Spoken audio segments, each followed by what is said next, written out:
Westeros! And welcome to our Morning Throners podcast. I'm Nelson. I'm Jeff. And I'm Kyle. And we're the fucking Morning Throners. And welcome back to another episode of your favorite Song of Ice and Fire podcast. We are your Morning Throners, and we got Davos 5 on deck. Gentlemen, how you doing? I'm not feeling so great, so sorry. Kyle's on the mend. I never had a bad day in my life. I gotta be honest, I guess, right? Yeah, all right. Can't always say, oh, there's a good chapter, right? That's not fun.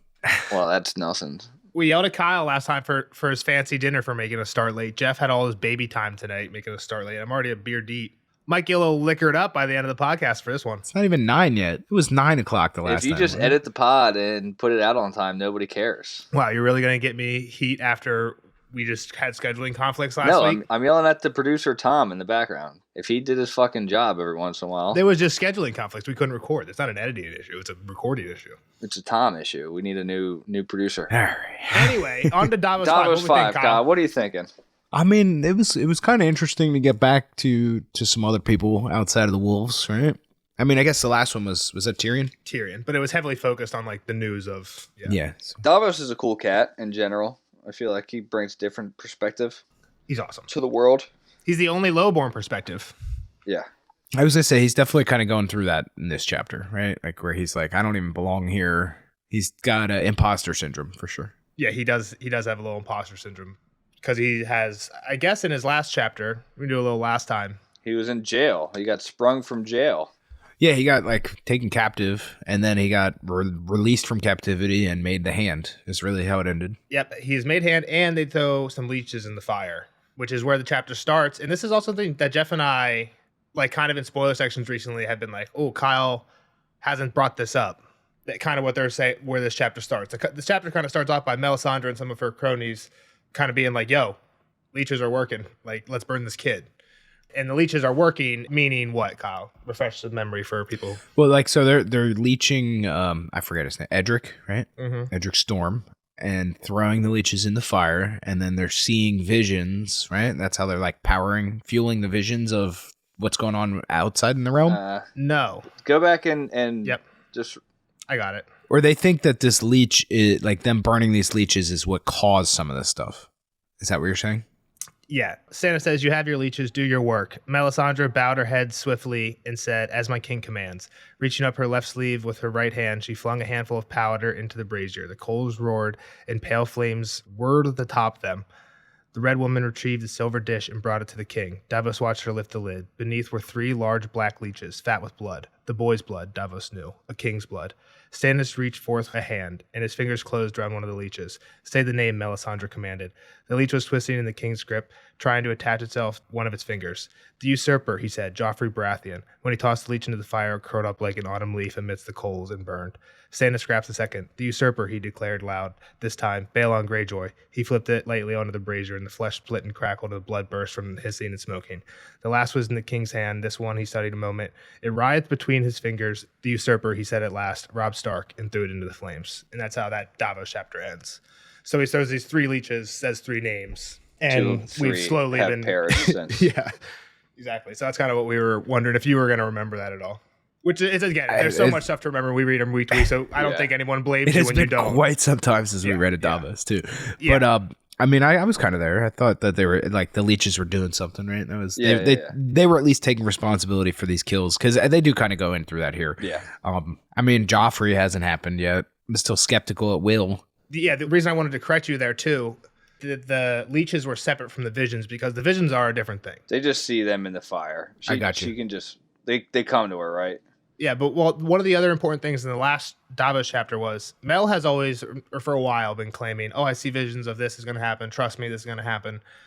But last chapter, Stannis said he saw some shit. And Davos is like, Stannis is not the kind of guy who would say this unless he actually saw some shit. Unless he actually did, Yeah. I just wanted to... Those don't seem to be related. Stannis seeing visions in the leeches. Is kind of what I was pointing at. What was his... Did he say what the vision was? I have it. Doesn't he say it here to him? They think about it a few times, but I grabbed it. Okay. We talk about it then. All right, here we go. Let's jump in. So we kind of have a little... We left the council meeting with Tyrion. We get another one here, right? And it's Salladhor Saan, Melisandre, Davos, Queen Selyse, and the old hand, Florent. Yeah, Axel. Axel Florent. All right, and that's who's here with Stannis. Well, no. Basically The old getting- hand is Alistair. He was the one who got Okay. brought into the cell with Davos. They said they were going to burn him. I'm not sure if they ever did. Yeah. This is the brother, Exactly. and they basically get what the news that the Lannisters got. So we kind of get it from again. The wedding happened. They call it the Red Wedding here. Yep. This is where we kind of get the name. Do of they it, call yeah. it? Okay. Which is interesting because it was something that I thought that the fans might have made up.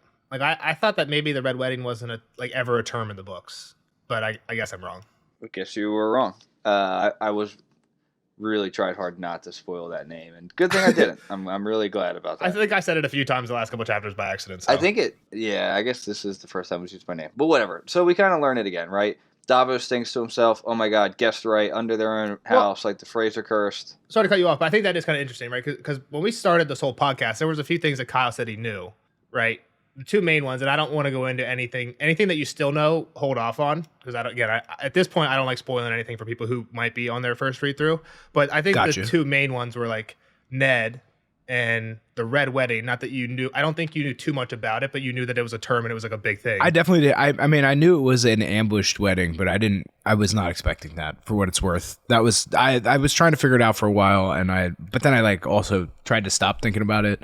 The other thing is it's kind of hard to believe this, but it's been 4 years since we started the podcast. So like, that's so long ago that is even hard some to believe. like even I re-listened to the first couple episodes recently, and I was wondering, like, I bet you some of the stuff that Kyle says he knows about, like, you probably don't remember that you knew about at this point anyway. Well, yeah, for sure, because it's not in pop culture anymore Exactly. either, right? Like, people aren't talking about this. That's when it was in your face. And you never watched it either, so it's not even like Yeah. It's you kind of Yeah, I'm not forgetting the show. I'm forgetting secondhand stuff. Exactly. Yeah. Which is why I want to be more careful, because I think, like, in the future, like, at the time we started the podcast, there was no one that probably would have been reading the books without having seen the show first.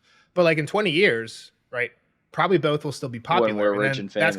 That's gonna be a question. When we're on our in-person tours.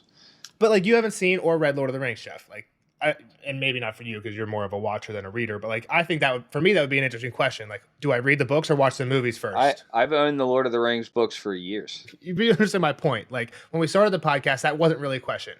It was assumed that everyone had seen the show. Right. Mm-hmm. Some people maybe are reading the books on the first time after having seen the show. And the podcast was kind of tailored to that, assuming people have read the show. I think now we shouldn't even assume that. And I think we've been doing that recently because it's in the future. For the last 3 years, probably. Yeah, exactly. I think it's and I mean, few in the first. We haven't talked about the show much anyway because it has diverged. By this point, it's very from diverged. what I understand. Yeah.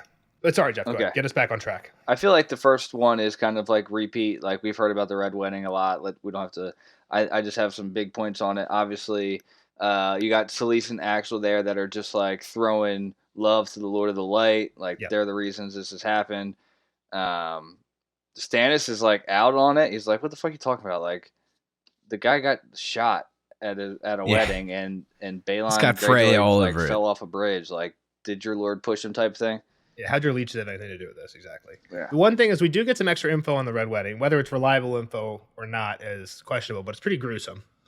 They hacked off Robb's head and sewed Grey Wind's, the wolf's head in his body, and then nailed the crown about the wolf's ears. And they also just dumped Cat in the river, which Naked. again to me is like a mockery of their funeral customs, right? They do the whole Viking funeral. They're just probably just like, fuck her. You know what I mean? Whether that's intended or not, I think at least in a George R. Well, I Martin think it way. is because they're the Riverlands, right? Like that was like her whole thing. So Well, we saw Hoster is like, right. The whole point, I think part of the whole point of that funeral scene is to give us that custom so that this can be a little bit of a mockery of it. Whether it's more of a George thing or the phrase probably didn't care too much about being symbolic, but who knows? They cut Robb's. Apparently they sewed a wolf head on him, but Yeah, that sucks. yeah, and really this is a lot of back and forth of just her saying this was us and Stannis being like, I don't know. Yep.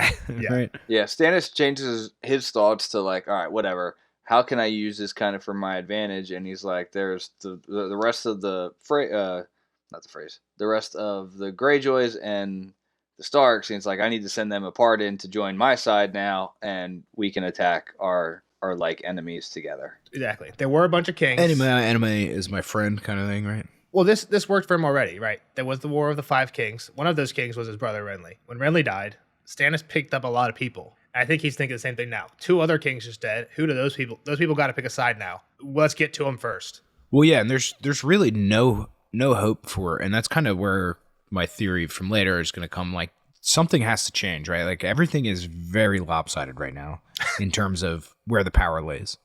And you're saying lopsided towards the Lannisters. Well, yeah, towards King's Landing. They have the only standing army at this point. Yep. So he also points out that Robb has no heir, which is interesting because this was a chapter we talked about recently. Well, but Robb thinks Bran's dead. There was a whole like scene we had at the end of one of the cat chapters where Robb like writes a will, right? He wants everyone to sign their name to this will. And he sent that off with some of the people who were supposed to go find Hallan Reed in the Neck, one of which was Mage Mormont, who was not at the wedding. Cat notes that like, oh, Daisy Mormont's here, but Mage has already gone off to... Yeah. So theoretically that letter that talks about who Robb's heir is out there. But like to your point, which is also very interesting, is Bran is still alive. They didn't know that one, which is part of why they wrote the thing, because they didn't want it to be Tyrion. Rickon too. And Rickon. Well, we don't know about Rickon, yeah, right? Well, we haven't heard he's dead. But yeah, exactly. Because if they don't do that, the assumption is it goes to Tyrion because of the marriage to Sansa. So that's part of why that happened. I just wanted to point that out. Yeah, so he wants to send shit off to the Iron Islands and to White Harbor, which is the house of the Manderleys.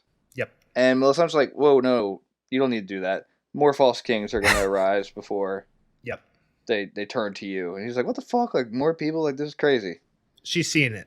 The thing is, if you're Mel, like, if you actually see visions, and it's like, there has to be sometimes, like, when you're in an argument, right? Like, you're just in an argument with your buddy, and you're like, no, I'm right. Trust me, I saw it. It's like, you know how sometimes you're in an argument, like, trust me, I Googled it. When you didn't really Google it, you're just, like, saying that. Well, like, she has to pull it out. Like, you know what I mean? Like, it's just human nature. It definitely seems like who she is, too, right? Like, that seems like that would fit her. The thing is, you can't do it too much when you're not right, or else you lose the credibility. It's like the boy who cried you Roy. can. You can, though, because... Like, I mean, it's all up for interpretation. It's the same thing as like the tea leaves and astronomy, right? I mean, right? Like, it's all open to interpretation, and it's like, well, maybe it does fit. But there's people that don't believe in that stuff, though. Most people don't believe in that stuff, I would say. All I'm saying is that, like, you can just manipulate that vision to make sense after the fact, right? It's kind of what she's trying to do with some of this. Like, I did, and I'm just making stuff up, but I did see Robb die, but it was the wolf, drowning or something, and like, something like that. So for sure. I mean, she says it like, "Oh, the flames never lie." I might misinterpret them, but it was there. Like, it would have told you the truth, Stannis. And so, like, but like she just admitted, says, right? Yeah. She just admitted that. So, like, why should you? You should put like maybe 10% into like, okay, like maybe this will happen, but like. Or hire 10 more red priestesses and get like a second opinion on everything. Yeah. What do we all think about this? This is going to write it down before we talk about it. Let me see. Okay, we have 6 people that think it's this. We have 4. We're going with the 6. You know what I mean? Right now we just got Mel. Yep. Well, we only know 2 people that really are hardcore in this religion, right? Let's go get Thoros. Stannis needs Thoros. Yeah. But she's like, yo, you need to send a sign of your power. And he's like, what the fuck are you talking about? I got like 10 guys standing behind me. I'm on an island with nothing. What are we going to do? Yeah, all my boats are gone. Yeah. You know, I got to get the actual numbers. He's got 1,300 with him and 300 more at Storm's End. So total 1,600. Not good, right? No fleet but Salvador Sands. No coin to hire sell swords. He's got no plunder, no glory. Like, nobody's coming, right? Like, I got to do, this is all I got. And it truly is. Yeah. Selyse, though. Except for her ridiculous thing. Go ahead. Good point by Selyse. Is it, though? Aegon the Conqueror didn't have much more than this, except he had 3 dragons. Come on. That's like the stupidest comparison I've ever heard. I mean, it's a good point if you're trying to win Selyse's argument. Their argument is, let's burn this kid, get some dragons, right? And she's like, you don't need more men, you just need to burn the kid. Then you'll be just as good as the Conqueror. Well, have what the Conqueror had. Yeah, just burn a kid. Not that I agree, but I'm saying it's a good argument from if you're on that side. Great argument. Just all it costs is throwing some kid into a fire. When they talk about burning the kid, I got to hit the history. They talk about some times hatching dragons has failed in the past. He says Aegon III had 9 mages cross the seas to come hatch eggs. They failed. Baelor the First, I don't know if he might use nicknames for some of these. Baelor the Blessed prayed over his for half a year. They went unanswered. Aegon the Fourth. The Fourth. Yep. Built dragons made of wood and iron, and they burned. And Arion, who we've heard of a lot, drank wildfire to try and turn himself, and he died screaming. So, yep, just a little history of all. Didn't work. It hasn't worked. I mean, it is kind of crazy. I mean, I feel like Aegon IV is different. Like, that's not crazy. He tried to build wooden dragons. What the fuck does that even mean? Right? But the rest of them are crazy. Well, it's like building a tank, right? Like that seems. Yeah, exactly. To me, that's what he's trying to do. He's trying to build some siege weapon that's a dragon, essentially. Yeah, in the shape of a dragon. Yeah, exactly. Which I don't think is a bad idea. That's the least crazy of all these ones. Aegon IV was a scumbag. You're saying it's unrelated, drinking the wildfire is the least? No. Aegon IV, building the guy that's wooden tanks. No, I'm just saying, like, where does that rank? Yeah, what's the most crazy? Or yeah, most crazy. I guess the other ones aren't that crazy. Just pretty much consulting.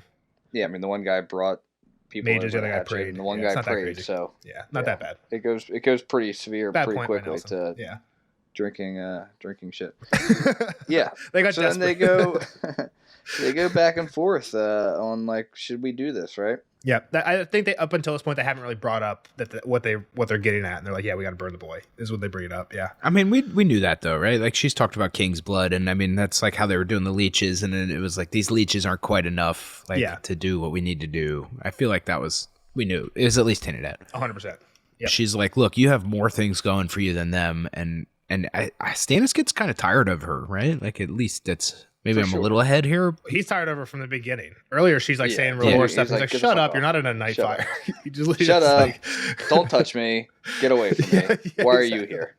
To his wife, yeah. She did say a couple things of like, R'hllor has shown that he's the chosen one, which it's just funny because it's the thing that everyone has seen and interpreted as their own sign, right? So you got the red comet, which we haven't seen in a long. That was a long time. Was that last book, Nelson? I think it's gone. A whole book ago. The whole book. Well, that's what he meant, though. Like that. How long has it been since we've seen that? Last book. Yeah, last book. You got the comet, and then you have Lightbringer. Like, oh, you've wielded the great sword of Lightbringer. Come on, and then the line, "Only death can pay for life." Which have we heard that before, Nels? I think we probably have from the lady with what's her name, Miri Mazdor. Okay. Yeah, definitely said it. That was my thought. I didn't want to put words in her mouth in the book. I know she says it. I'll swear. Yep. You have something to say, Kyle? You look like you have something to say. I was wondering if you were gonna talk about the comet. Looks like John 4, which is about halfway through last book. It's last time we heard it, which is a decent amount of time. It was in the sky from the end of Game of Thrones to halfway through Clash of Kings. So half a book is a long time for a comet to be in the sky, but. All right, so death has to pay for life. They're like, let's burn this fucking kid. Stannis, what do you think? Stannis is pissed.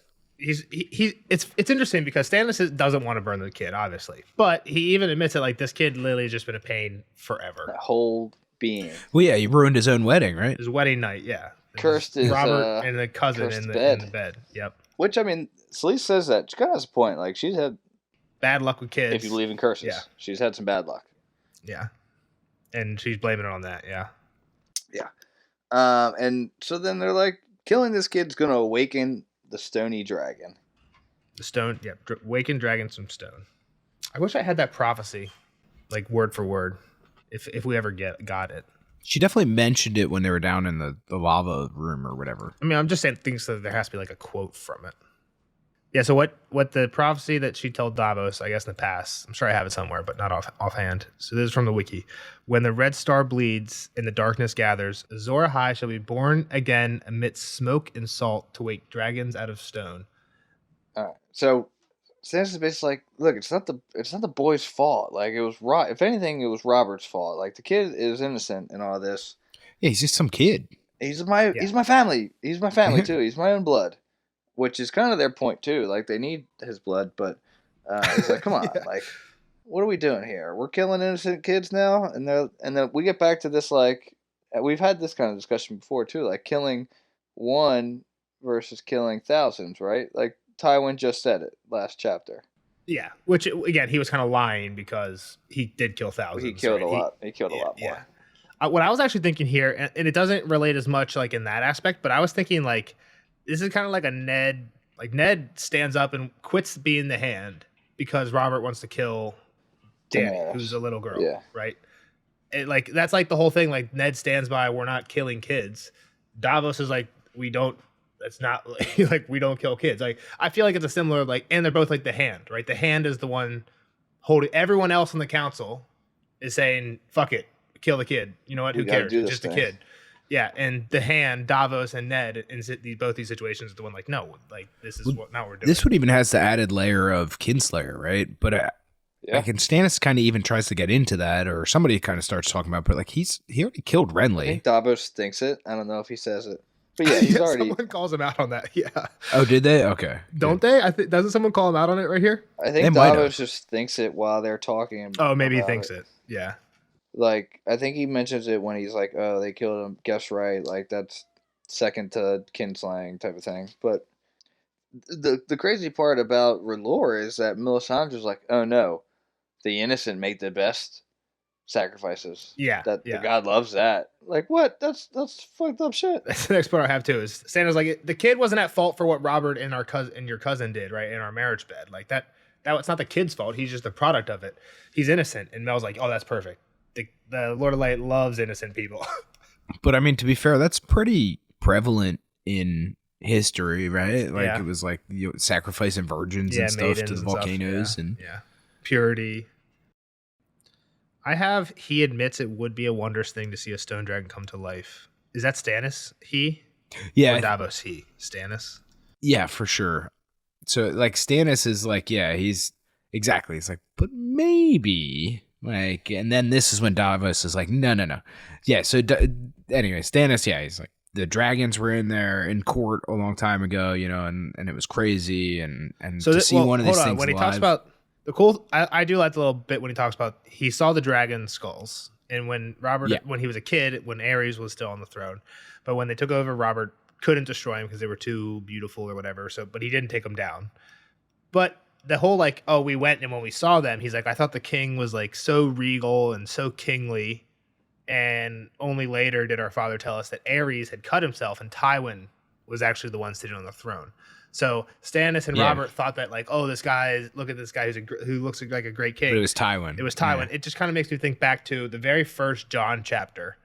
Robert has just showed up to Winterfell. They're marching in the whole family. Jon isn't allowed to sit up on the dais, so he's watching everyone go by as he's like in the crowd. And he doesn't think that Jaime's the king, but he thinks that like Jaime looks like what a king should much more look regal like. And much more put together than Robert did. Exactly. Because he's like Prince Charming kind of. Well, yeah, for sure. That is an interesting way to look at it there. I don't see how it relates too much because I feel like, in all honesty, Tywin, yes, he's ruthless, but he seems like better king. He would be a better king than Robert. He would be a better king than Joffrey. We don't really know too much about Aerys except for he liked to burn people. So seemingly a better king than Aerys. Yeah. So like literally all the only kings that we have reference of, it seems like Tywin would be a better king. And he was a hand for Joffrey. He's hand for Joffrey and was hand for Aerys. So like he was kind of running the shit when they were in charge anyway. It's kind of interesting. Like we don't like Tywin. He's the bad guy, but he would be a great king. He's tough to read, right, Tywin?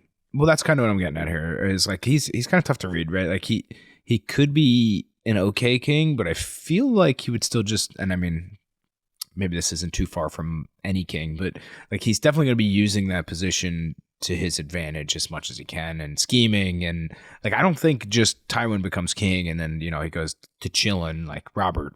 I think the whole time he's definitely still consolidating power. It's one of the things like Tywin. You're right. Like, yes, he's very selfish. I think he'd still be a piece of shit, I guess is what I'm saying. Yeah. Like, he takes care of his own. But I feel like if he was king, does he see everyone in the realm as his own? And if so... No. Not on the same level that he sees his family. I think his family would always hold a higher status, right? But it seems like he doesn't treat the Lannister soldiers like garbage, right? We don't know exactly how he treats them, but you know what I mean? Like, it seems and like he's definitely... And like, last chapter, he was willing to take people bending the knee and stuff like that. Like, I mean, he definitely seems reasonable to some degree. Yeah, I just think it's kind of funny that like the guy that we don't like is, if there was like a villain, I mean, Joffrey probably is the villain, but Tywin is like up there. And yeah, for sure. Like, if you got to look at it like straight up, he's a better king than all the other kings that we know, at least. Yeah, even Robert and Stannis thought that. Maybe not Robb though, right? Maybe not Robb. Yeah, or Renly or Stannis if we're counting that. I guess Robb didn't hold his word, but. The other thing about Aerys, they mentioned he wasn't on the throne that day because he cut himself on the throne. We did know that, I think. We know that he cut himself before, we knew that. Yeah, like what a noodle, right? Yep. Sitting in some back room bleeding. Yep. And when Davos is saying, or when Stannis is talking about all that, that's when Davos steps up. He's been holding his tongue up till then. This is when Davos finally steps up. Well, because Stannis is kind of leaning into it here. He's like, sounds like he's about to say, okay. And Davos is like, before you say Dragons okay, like, are pretty cool. pump the I fucking did see brakes, some dragon man. skulls. Yeah, yeah. And Davos like, can I talk real quick? Yeah. And he's like, why else did I make you hand him not to talk? And Davos says a silent prayer to the warrior, which I think is funny because he's about to speak against, right, the other god. And he's like, I don't know a little bit of dragons or gods, but there's no one as cursed as someone who kills his own family. Here you go. Yeah. This is where we get the Renly talk, right, that we were thinking of earlier, couldn't find.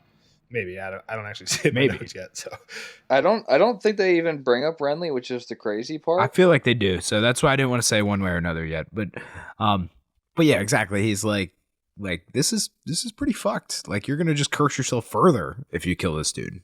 That's his opinion of it. Yeah, well, and I guess to their point, the Red Woman and her followers is that Davos says, in the eyes of gods and men, and she's like, there is only one god. Or there's two, right? There's the red and the one that we don't speak of.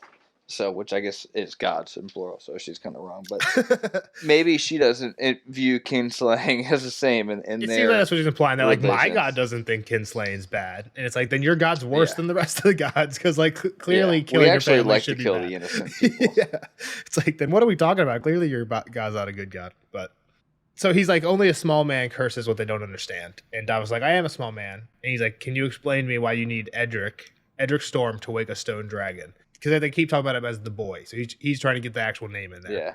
Say his name out there. Make him Well, this human. is like that whole... I think this is something they tell you if you're getting, like... It's in Silence of the Lambs. Taken, right? Like, it's kind of to humanize yourself, or even if, like, you're getting mugged and stuff like that, you know, like, you're humanizing this kid. You're giving him a name. Yeah, it's psychology. It's got to be a big psychology It's not just some boy.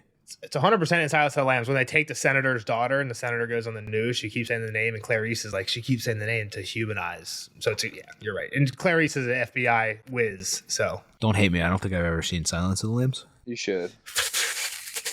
I mean, I know parts of it. All right, moving on. It's Dwight. What kind of wine is he drinking, Nelson? Trivia question. Chianti. Wow, look at Kyle. Never saw it beat you. Chianti and fava beans, right? And a liver. And someone's liver. I ate her liver with a nice glass of Chianti inside of fava beans. He blinks like 3 times that entire movie. Yeah, that's great. All right, back on track. Let's go.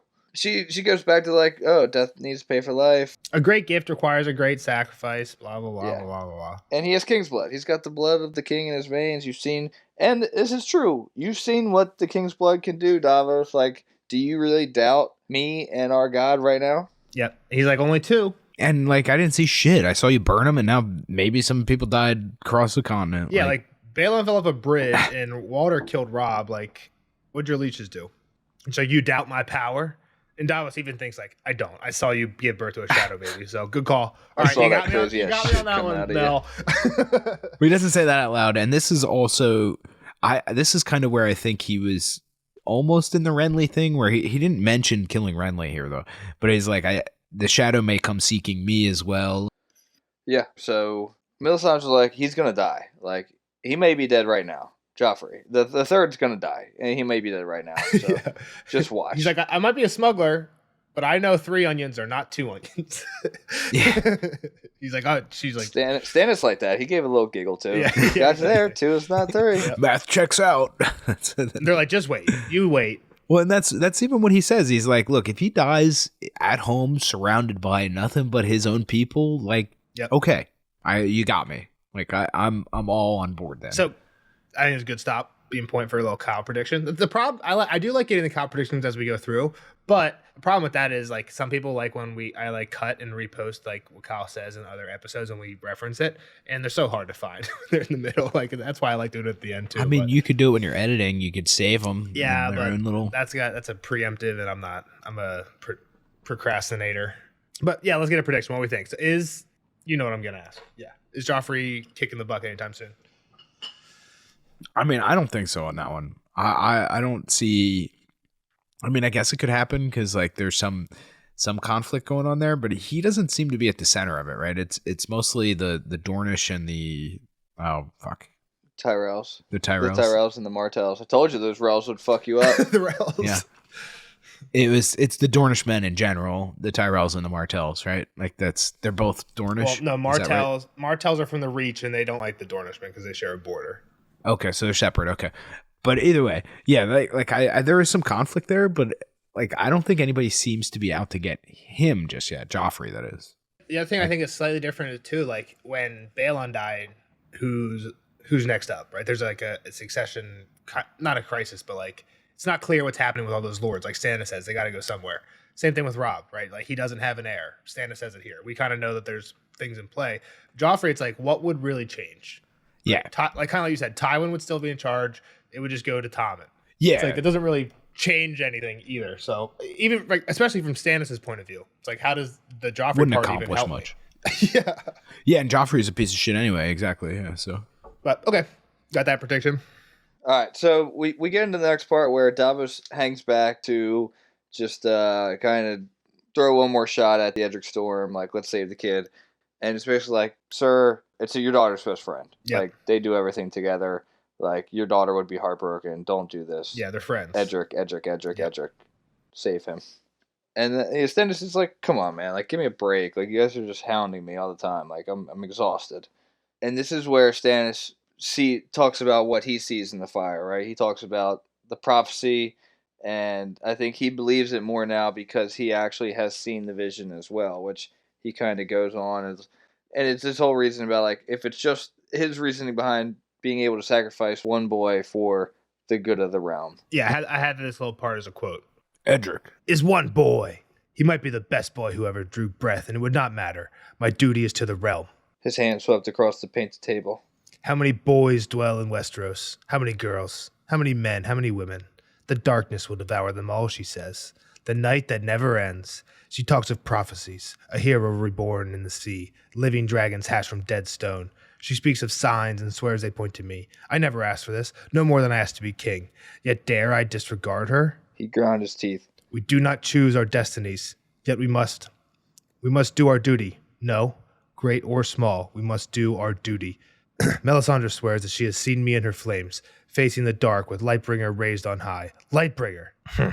It glimmers prettily, I'll grant you. But on the black water this magic sword served me no better than any common steel. A dragon would have turned that battle.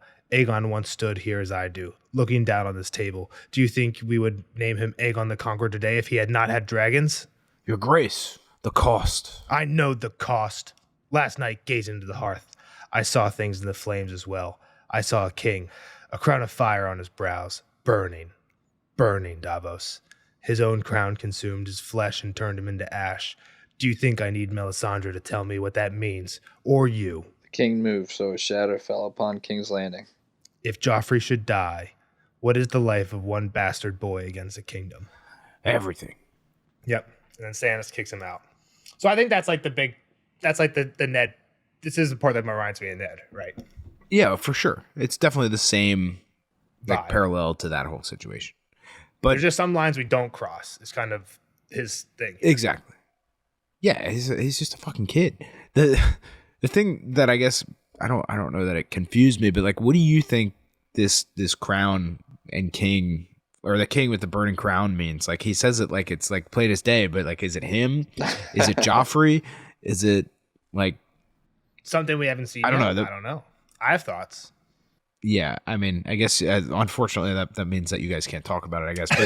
But so like to me, like it seems like keep that on the front of your brain. Like the crown, like he's seeing himself is the way that I see it, at least, and that he's like the crown is consuming him, right? Like, but I don't know. I mean, or maybe he thinks it's the kid, and that like the kid needs to die, right? Like that could be the other option here, because like the kid is he technically king? He's a bastard. He's a bastard, but Robb has a lot of bastards. Like, is Gendry or yeah, but this one has to be an old one though. If it was Stannis' wedding night, this one's also more highborn. They're still bastards, but it's more highborn because it's like not with a whore. So does that give it more claim? I'm not sure. I don't know how that works. But would Winterfell have went to Jon at some point? I don't know. I don't know. I think Stannis technically is heir, like per the laws. Like no bastards count, and Stannis is the real heir. Okay. I mean, it's still one of those things where it's like almost goes back to Melisandre in the way at the beginning. She's like, I see stuff, but I'm not always right about it. Yep. And like, here he is like, I know exactly what this means. Like, but it's definitely open to interpretation. So for sure. Yeah. And while we're here, this is where I have the quote from last chapter of what Stannis' last vision was last time. Cause they do talk about it a little bit later on, but they don't say the whole thing. This is what Stannis says. The ashes were white, rising in an updraft, yet all at once it seemed as if they were falling. Snow, I thought. The sparks in the air seemed to circle to become a ring of torches. I was looking through the fire down on some high hill in a forest. The cinders had become men in black behind the torches, and there were shapes moving through the snow. For all the heat of the fire, I felt a cold so terrible I shivered, and when I did, the sight was gone. The fire, but a fire once again. But what I saw was real. I'd stake my kingdom on it. Fist of the First Men, right? Yep, I think we came to that conclusion in the first one, too, is that's what it seems most like. So, all right. So Davos gets out. He got kicked out. He's gone. Yeah, get the fuck out. I'm tired of you. And it's time for him to get out, and he has a walk to his reading class. Yep, he smells the sea, thinks about Devin a little bit. This is where we do get the description of and his two younger boys and his wife. He's still got 2 cats out there and a wife. Yep, Stannis and Devron. But this is where we get the description of Dragonstone. He raised his eyes to gaze up at the walls. In place of Merlins, 1,000 grotesque and gargoyles looked down on him, each different from all the others. Wyverns, griffins, demons, manticores, minotaurs, basilisks, hellhounds, cockatrices, and 1,000 queer creatures sprouted from the castle's battlements as if they'd grown there, and the dragons were everywhere. The great hall was a dragon lying on its belly. Men entered through its open mouth. The kitchens were a dragon curled up in a ball, with the smoke and steam of the ovens vented through its nostrils. The towers were dragons hunched above the walls or poised for flight. The windworm seemed to scream defiance, while Sea Dragon Tower gazed serenely out across the waves. Smaller dragons framed the gates.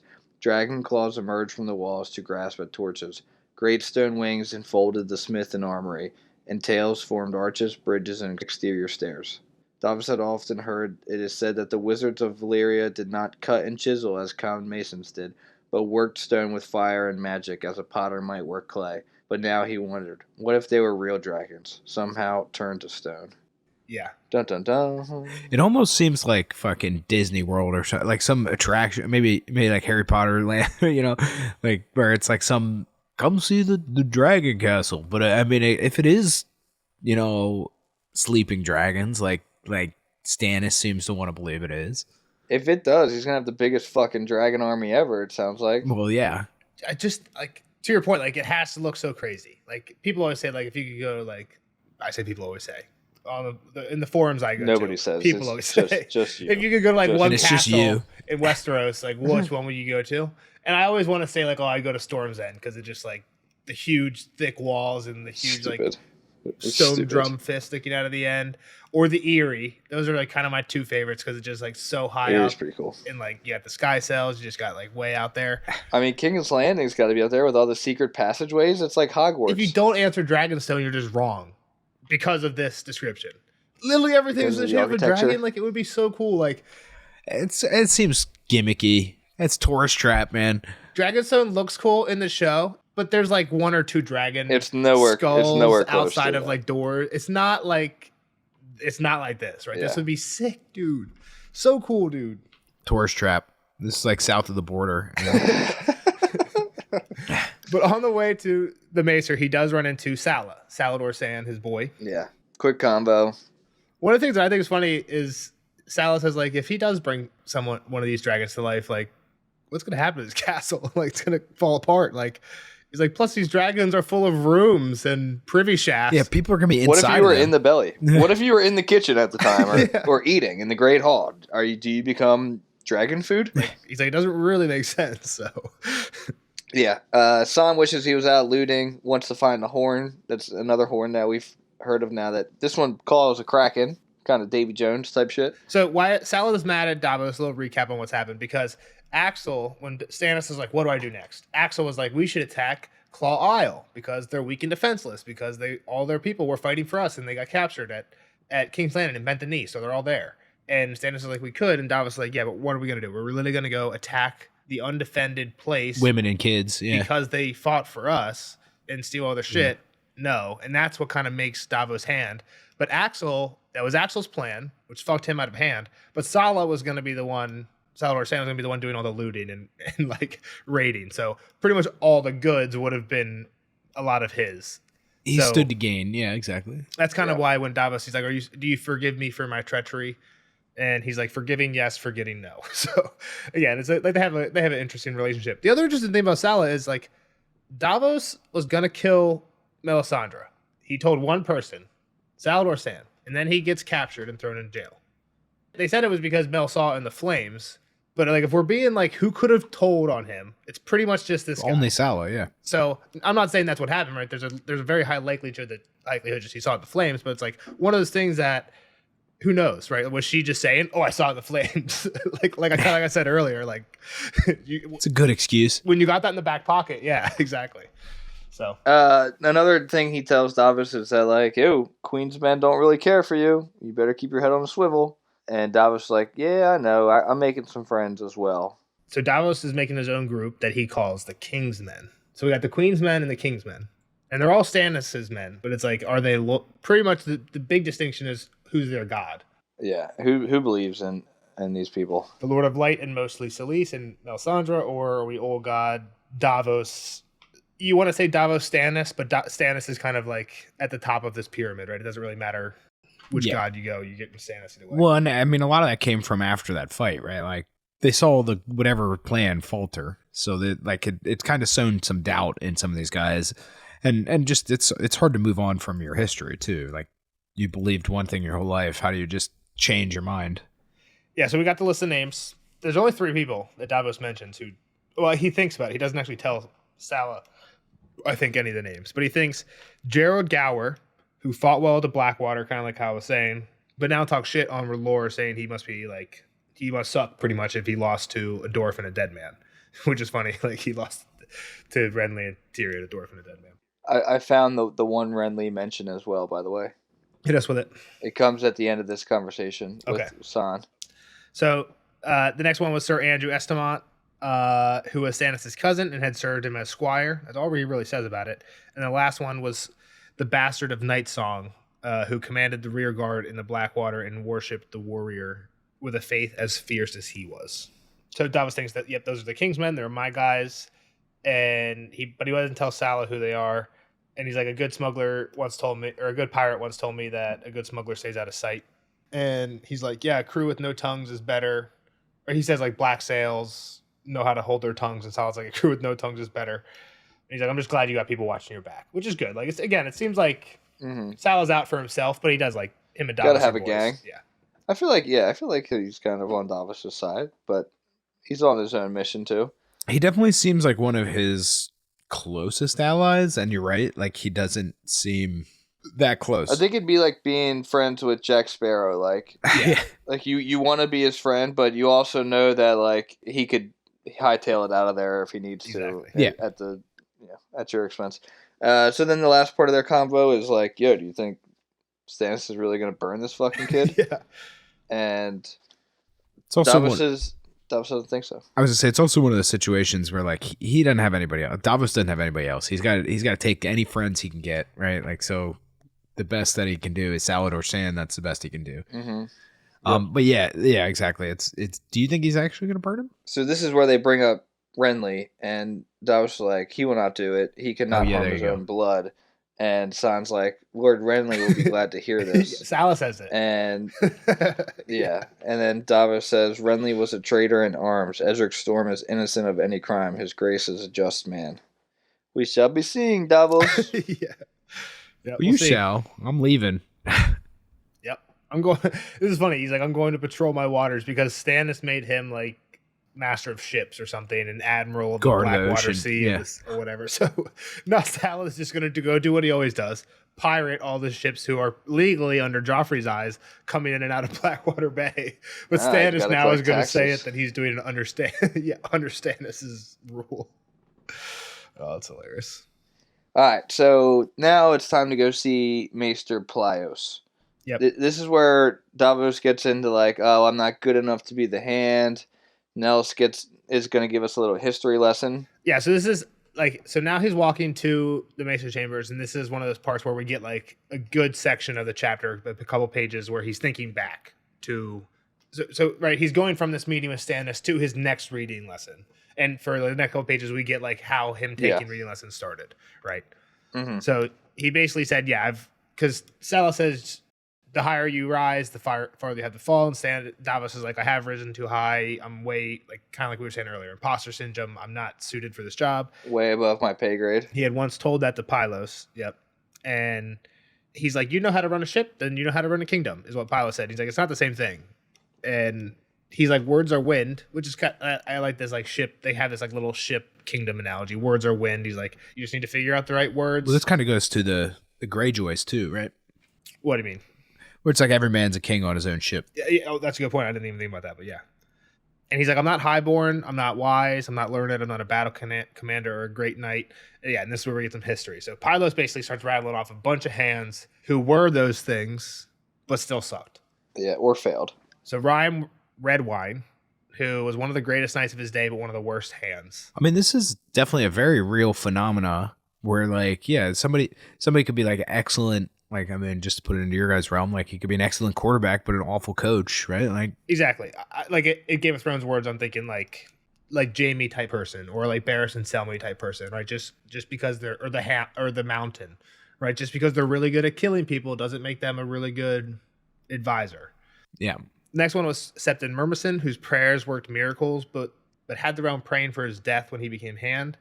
This one's a little different. It's really early on in the Targaryen reign, and there was just like complications with the faith. Like the religious people really didn't like the Targaryens when they first took over because they would like marry their relatives. So part of this was he was appointed to try and appease the faith, and then he was made to like, he was the one that was marrying the Targaryens. So the people just didn't like him because he was the priest committing. He was going against their faith. Yeah. So this one's kind of cheating, I feel like, but who knows? George probably didn't have that figured out when he wrote this chapter, because that's from like one of the history books which came out way later. Next one, Lord Butterwell. He was known for his wit. He sucked. Miles Smallwood. He was known for his courage. He sucked. Otto Hightower. He was known for his learning. He also sucked. One of these we'll learn about later. One of them Jeff and I know from House of the Dragon. I won't tell anybody which ones to avoid very small spoilers. And as for being related, we've had different success for Hands of the Kings that were related to the kings, from Baelor Breakspear to Maegor. Maegor was known as Maegor the Cruel. We won't get into any of his history, but he was cruel. Baelor Breakspear, we all know about. Kyle, who's Baelor Breakspear? The fuck, man? He's the guy who dies in the Hedge Knight fighting for Dunk. Right? He's the hand of the king in the Hedge Knight. He comes he's the heir too. Did we read that like 2.5 years ago? And you've only read you've only read the first short one. Story too. There's two more. Yeah. We get to read the next one after this because we're reading in the order they came out. But that's interesting because like when he says we know about hands that were as great as Baelor or as horrible as Maegor. He says as good at, like in the spectrum of these two. But Baelor is on the good side. We know he was great. He was also the other one's called the Cruel, so that's fair. Yeah, exactly. I just think it's cool. Again, like one of those little pieces of information that we kind of know a little bit more about. So yep. And he's like, plus, so those are all the people that Davos, like, those are the highborn people who are learned and knights and stuff, and they're related to the kings. But one of the best hands ever was this dude, Septon Barth, who was a blacksmith's son, and the king just found him in the Red Keep's library. And he was a hand for 40 years of peace. And he's like, just read your histories, and trust me, you'll know your doubts are groundless. And Davos was like, yeah, but I can't even read. So this guy was found in a library. I can't even read. So I'll teach you. Yeah, anybody can read. And Davos, like, I think this is kind of skimmed, like it's quick. It would be embarrassing to be learning to read with like your 12-year-old. How old is Devin? 12-year-old son. No? I don't know. And today's time, but like not everyone's reading, right? Like that's why Maester even has. I mean, other than him being like kind of the doctor and shit, like that's his job. It's to read and write. Like it's a good point. There's one person on the island whose profession that is. Yeah, I think I've even said like when like talking about Gilly and Sam, when Sam always talks about like reading, like it would be magic. Right, if you didn't know how to read and you like found someone who did for the first time, it would seem like magic that you can just like look at these pages and like, get a ton of information out of it. Right? It'd be like it's like us looking at like Egyptian hieroglyphics and being like someone read that at some point. Like someone made like can make perfect sense of what's on those walls, and like we're like trying to interpret. We're like guessing. I honestly think like if you didn't even know that reading was a thing and you met someone that could read, I think it would be more like the Lilo and Stitch scene where Stitch like puts his finger on the record player and opens his mouth and starts playing music. You're like, wait a minute, how are you getting that music out of that little record? And you're like, what do you mean? It's just like it's really weird. It's a great analogy, but we'll take it. Moving on. I've maybe seen Lilo and Stitch once at like the dentist office when I was 10. Lilo and Stitch is a top 2 or 3 movie. It's not even close. It's not even in the realm. It's not even a top 2 or 3 Disney movie, and I'll die on that hill. I can't wait till you rewatch Lilo and Stitch because you have a baby, and you're like, oh, Nelson, I'm sorry, it was the best Disney movie ever. It's not. It can't be better than The Lion King. It's probably not better than Toy Story. Means family. Family means nobody gets left behind. Probably not better than The Fox and the Hound. Or forgotten. All right, let's go. We get to his place. Patchface is waiting outside because he can't read, and he's got a little jingle for us, Nelson. Under the sea, the old fish eat the young fish. I know. Oh. Davos responds that up here, the young fish teach the old fish because he's kind of like old dog, new tricks. That's Davos right now. Yep. All right, let's get inside. Inside, we got Devin sitting with Princess Shireen and Edric Storm. Yep. Which he takes a lot of pride in. Like, wow, look at my son sitting with royalty. That's pretty cool. The king's daughter and the king's bastard. I was a smuggler. Yep, I was a smuggler. And he takes a little pride in that he's set up a life for him to become a future lord too, right? Like he's gonna be. Like Davos. It's one of those things where like I feel like it's harder to be proud of yourself than it is to be proud of other people, right? Like for sure. In Davos is like I don't deserve this, but. Exactly. This is our family line now. Yeah, it's kind of goes in line with the imposter syndrome too. Like I'm up jumped, but who cares? Like my son is from birth gonna know what his life is. And to be fair, that's how it happens for anybody, right? Like at some point these families didn't start as highborn. At some point somebody became highborn, right? Sure, but what's interesting is like Davos thinks like he's proud of Devin for his own accomplishments. But he's not proud of himself for his own accomplishments. He's not proud of his accomplishments. He's proud of what... Well, I guess that's what I'm saying, though. It's like... He kind of is proud of his accomplishments in a way. He's proud of where his son's going to be in the future. Yeah, but he's proud of Devin. He doesn't deserve it, is what he's saying. Yeah. I'm saying Devin doesn't deserve... I mean, not that Devin did anything wrong, but like Davos deserves to be proud of himself for setting his son up. Like you can be happy that like you set your son up, but like be proud of yourself, right? Like, and I think it's like an imposter syndrome thing. I'm saying, and he's very unselfishly looking at it that way. That's what I was saying. I was agreeing with you. Oh, gotcha. Yeah. I guess what I was getting at is like nobody starts born rich, right? Like there is a point where you go from a nobody to a somebody. Somebody was a self-made guy. And like now he sees like what his son can become, and like he's proud of like where he's at now. I'm agreeing with you as well. I agree with you. My point is though, like, isn't the more impressive person not Devin, who could grow to be a good lord, but isn't the more impressive person Davos, who was born a smuggler and made his way in the world? That's not in question here. That's not Davos. I know, but he's not. He's humble, or he's not thinking about that of himself. Yeah, I know. I'm just kind of like pointing out, like, I think he's also viewers, like proud of yourself for your accomplishments. He's proud that he's like his son, who was a smuggler's son, can be a good hand, can read, can sit at a table among royalty and fit in. Like, I think that's kind of why he's proud of Devin, because Devin can fit into this world. And he's making it work. Yeah. Sure, Davos did the things to get him here, but he is walking the walk. Survived at the table too. Yeah. Yeah. All right. He talks about Edric a little bit. I think before Edric, it doesn't really matter, but he mentions that Devin looks like Dale, one of his sons who died. Yeah. Dale. Yeah, it doesn't super matter. Just it helps me get a description of them. They share the same square, plain face, forthright brown eyes, and brown flyaway hair. But yeah, then Edric starts talking. Right. Well, Devin says hi. That's when he thinks about Devin. Then Edric also says hi. He thinks of what Edric looks like, and Edric is younger but way bigger, than Devin. Huge, big guy. Takes after his daddy. But he's got Florin ears. He's got elf ears. So Edric is younger than Devin? I think he says that here, right? Devin was the oldest of the 3 children, but Edric Storm was 3 inches taller and broader in the chest. That's what my notes say. It's not a quote, but okay, yeah, it is the. Yeah, that's funny. I for some reason thought Edric was like 15.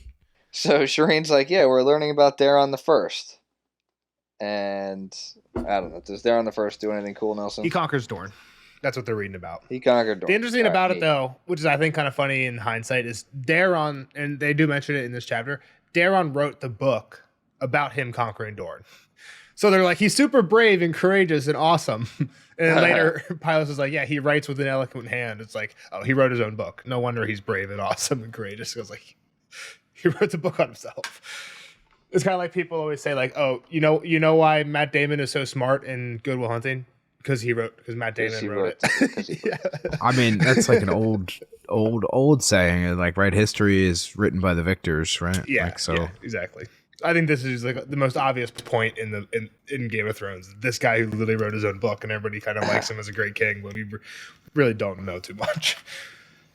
Edric is more excited to talk about his daddy. He's a proud bastard son. Yep. And he's like, yeah, well, my dad won 3 victories in one day at Summerhall. You want to hear about that one? And we have heard about this before. Yeah. I think when Stannis was bitching to Davos, like, why can't I inspire loyalty like Robert did? He once won a battle, and then the people who he beat joined him afterwards. Yeah. Right? And then they later died fighting for him. Well, weren't we in that town? I feel like we were in that town. Isn't that where the Hound was captured? Maybe? That was a Battle of the Bells. That was a different battle. This was at Summerhall. Okay. Sorry. Anyway. All right. Yep. And the lords were Lord Grandison, Lord Catherine, and Lord Fell. Lord Fell actually got killed by Robert, and his son Silveraxe took over. Got captured. So Summerhall, is that the one where somebody was crying, Rhaegar? Yes, it is. Okay. Yes. Well, I don't know if Rhaegar was crying. What we heard? I just remember he went there. He went there and played his harp. Yeah, I just remembered something about it. Rhaegar being there. Okay. The old dwarf lady that Arya met gorged on grief at Summerhall. Okay, that's why. Yeah, that's where the crying came. And then from. Rhaegar would go and play his harp. Yep. All right. Plios gives Edric a little lesson, like, yo, try not to boast. Like, Yeah.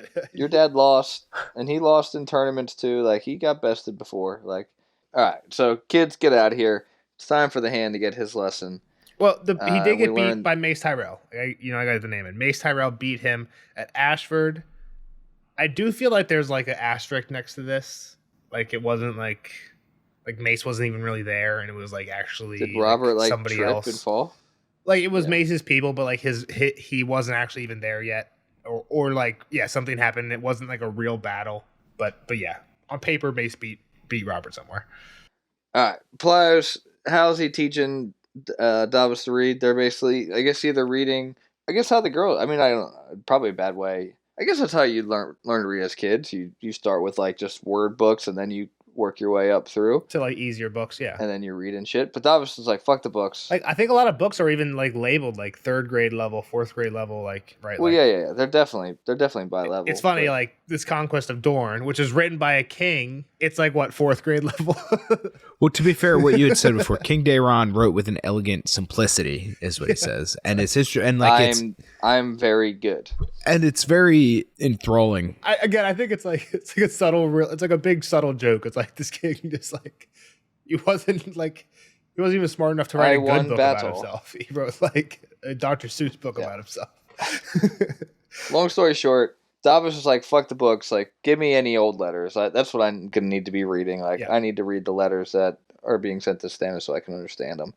Yeah. And yada, yada, yada, they're going through, and they find one from the Night's Watch. Yep. And Davos stammers through it, but I'll save you guys the stammering. The letter says, to the 5 kings, the king beyond the wall comes south. He leads to a Now I'm just thinking that I probably stammer worse than Davos does when I read these quotes. You're literally Davos. You think you're the mountain, or you think you're the giant. You're the fucking Davos. To the 5 kings, the king beyond the wall comes south. He leads a vast host of wildlings. Lord Mormont sent a raven from the haunted forest. He is under attack. Other birds have come since with no words. We fear Mormont slain with all his strength. And yeah, Davos is like, oh shit, this is like a scary letter, right? Like, what are we doing about this? He's like, has anybody seen this letter? I was like, yeah, we took it to Alistair when he was hand. He said, we don't even have men for ourselves. And Davos thinks about something his wife once told him. Only a starving man begs bread from a beggar. Yeah. But then he thinks like, but do they know that we don't have that much? I think it's an interesting thought, but like, I think his second thought is right. Like, there's no way Aemon knows when Aemon's sending this letter. Aemon knows that Stannis doesn't have that many men. I mean, maybe they knew he lost the Blackwater, but I don't know. You know what I mean? Like, I think they know that these guys are preoccupied with other things. Well, they all are. All the kings are. Yeah, that's what I'm saying. And for them to write this letter like, "Hey, stop that other shit you guys are involved in. We have more important matters going on up here." Like, I think that's the point, right? Like shit, this guy, they know stuff's going on down here, but they're appealing to everybody. They don't care. Like, come fucking help us. We need help. To your point, Joffrey doesn't have that problem, right? Like, Joffrey got this letter. If Davos is Joffrey's hand, he doesn't think this same quote, only a begging man asked beg. 100% does. You think so? Because Joffrey, his army is preoccupied. He does not have men to spare. Okay, that's fair. I thought it was more about the size. Like, we literally couldn't give you men. Where Joffrey could if he wanted to. It's like the whole idea that if aliens came to Earth, hostile aliens came to Earth, and then everybody would just put aside all their differences and deal with that problem instead. No, we would just summon the Avengers and they'll save us. Well, some people would put aside all their problems and try and stop the aliens, and then some people would take advantage of the people who did that. Yeah. How do you know? I'm just human nature. I think no. Human nature is like the greater threat, right? Like that's kind of the theory behind that. Well, then why isn't everybody sending their shit to the Night's Watch right now? Everyone's brushing this off like no one gives a fuck. Because they haven't seen any of it. There's a giant ice wall that's blocking whatever is. Well, and it's way far away. They don't have the internet. They're not getting videos of this shit. Like, get out of here, Nelson. They're not sending gifts on a crow. All right, come on, let's go. We got a little bit more. Yeah, so they sent it to Alistair. Alistair's like, no, we're not doing shit. Davos thinks about the wall a little bit. He's seen it. Yeah, he spent some time there. He's been smuggling to there. He's met wildlings. He first met wildlings when he was younger than Devon, so when he was less than 12. So he's like already at his age. And he's up on a ship called the Cobble Cat under Captain Rora Uris. And Taroshi, known as Blind Bastard, though he was neither blind nor a bastard. And they would go up and trade with the wildlings for obsidian, other stuff. But they got caught by the Night's Watch at Eastwatch, and Uris got killed, lost his head for trading with the wildlings. Davos, when he was a smuggler later in his life, had traded with Eastwatch, but not with the wildlings. He knew that, like, the Watch were hard enemies, but good customers. He likes his head. Yep. He likes the head on top of his shoulders. He learned his lesson. So he tells Pylos he met wildlings when they were young, and he says they were good thieves, but bad hagglers. Like, in general, like, some were good men, some were bad men. Which, again, I think is just kind of like a Jon callback, right? It's kind of what, like, Jon thought they were this, like, evil group, and Jon's, like, with them. He's like, some of them suck. Some of them are okay. Like, they're just pretty much like us. Well, yeah, exactly. They're just people, right? Yeah. Like, it's just how it goes. We also get a little of, what's her name? Ygritte? Yeah, like, kind of what she was talking about with the... Yeah, one of them stole our cabin wench or cabin girl. Yeah, they would take our girls. That was a thing. Yeah, so it's what they did. That's okay. They're kind of their thing. It's just the cost of doing business there. Yeah, so now they're married. Yep. Yeah. All right. Davos was wondering, why would they ask Stannis for help? Yep. And then he thinks about what Melisandre said. Yeah, her vision talked of the North, right? Yep. One whose name may not be spoken is marshaling his power, Davos Seaworth. Soon comes the cold and the night that never ends. And Stannis had seen a vision in the flames, a ring of torches in the snow, with terror all around.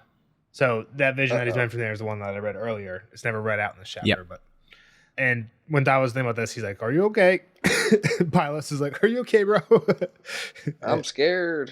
He's like, "I'm just frightened," or he thinks to himself that he's just frightened. Yeah, I mean, he's like, man, this kind of leads more credence to Melisandre. Yep, and he thinks about the story that Sala told him about Azor Ahai having to temper his magic sword by stabbing it through his heart, and he wonders that if Edric through his wife's heart, his wife's heart, Nisa, yep. And if Edric is going to have to play the part of Nisa, the role of Nisa, get sacrificed here. But like, why wouldn't Selyse have to play the role of Nisa? The wife. That's a good point. It's a very good Kill point. The wife. He has a wife. He also already has Lightbringer. Quote unquote. Even though he did say in this chapter, it's... I was going to say, just this chapter, he said, fuck this sword. It didn't do shit. Fake ass heat. That would be really disappointing. Like, you charge into battle with your new magic sword and you're like, fuck, it just looks cool. It's like buying a skin in Call of Duty. Sword. It's like, damn it. Yeah, exactly. Except in Call of Duty, I think they do. That didn't help you. You buy a skin. Not that you should buy a skin. But I think I saw that EA, there was a fan outrage thing because EA patent the ability that when you buy a cosmetic only skin, they don't make your gun do better, but they place you in lobbies with worse players so that you do better overall and are more likely to buy more skins. Continue to buy it. How scummy is that? All right. How scummy is that? Pretty scummy. Let's get it off. Don't know the truth of that. Google that one for your own kids. And one last time, he thinks... Soon comes the cold and the night that never ends. Troubling. Too troubling. A different letter, please. Yeah. So, Kyle, what's going on next Davos chapter? Holy fuck. Man, he better bring this to somebody, right? Like, somebody's got to take this seriously. Like, I don't know. But Stan and that's the thing, too. I just flipped the page. John's the next one. Like, there's... Like, if you I guess get help the main from thing anybody, I mentioned... Like, you wouldn't... What's up? I mean, I guess there's no one else left. At this point, it's just Stannis and Joffrey, right? But, like, I was going to say, like, if you're going to get help from someone, like, to the point, like, Stannis doesn't have anybody. Like, what help could he... Like, how much help could he really be? He has 6,000 people. If he pulls everyone out... Or not 6,000, 1,600. If he pulls everyone out of Dragonstone and Storm's End, Mance has... 100,000. Yeah. Yeah, no, I know. There's not much chance. And that's really... kind of seems like the odds all over the place right now. Where, like I said that before, where Joffrey is like really the only one with like a standing army. Like everybody else is so decimated. Like something has to change. Well, the Greyjoys have a navy. They just don't have a leader. The Greyjoys have people, but yeah, they're not united. Or at least that we know. Yeah, of. like they're not from what we know. And I don't think they had nearly this many people to begin with. Even like they were just Iron Islands, right? Like they weren't. Yeah, I mean, best navy though on an island, so yeah, they're probably the best navy. They're at least safe. They could attack people. Yeah, but I don't think they're going to be conquest size army. Like the only Dorne. No, so many people in Dorne. Yeah, but technically, right now they're with. We got Dorne, Tyrell. We got both Rells and the Lannisters on the same side. Yeah, that's what I'm saying. So like they have this massive group of people. Somewhere the tide has to shift. How is the question, right? Like that's the Black Plague. Yeah, and I mean, there's like two options. One is, like I said, an external force comes in and makes everybody refocus. The other is Stannis should send Shireen in and just give everyone grayscale. Is that how that works?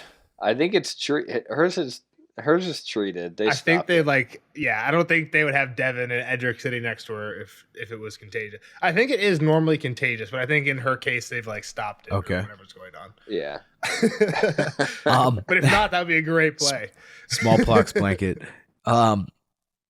The what was I gonna say? The other option. Go rub your face on it. Go fart on the pillow. Give him big guy. Oh fuck.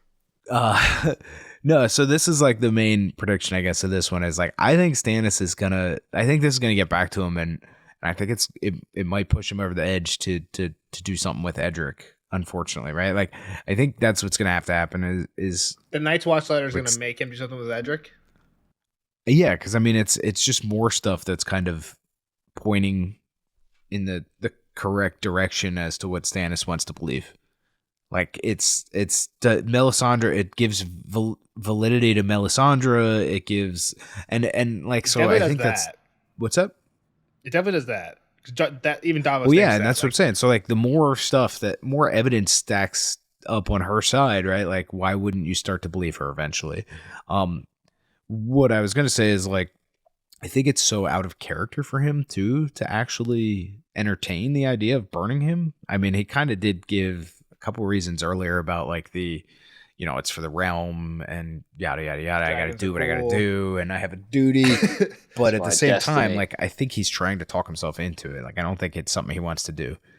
I think it's gonna like that's kind of why that's my prediction. I guess is because it seems so out of sorts for him that it would be interesting to see where it goes once he breaks this lawful good that he is, or maybe lawful neutral, maybe. Just whatever's just thinking. Yeah. So I don't know. I don't think Edric deserves it. Obviously, I don't think that it should happen, but I think he needs to do something. Stannis is going to be. He's kind of at the end of his rope, right? He doesn't have many options, and that's really what this chapter's about. Yeah. So I think that's where it's headed. All right. Cool. Not a crazy prediction, but that's where we're at. We'll see you on the next one for John 7. See the rest of you guys in the spoiler section. Thanks for listening. Give us a like, subscribe. Bye-bye. Bye. Later, nerds. Spoiler alert! Spoiler alert!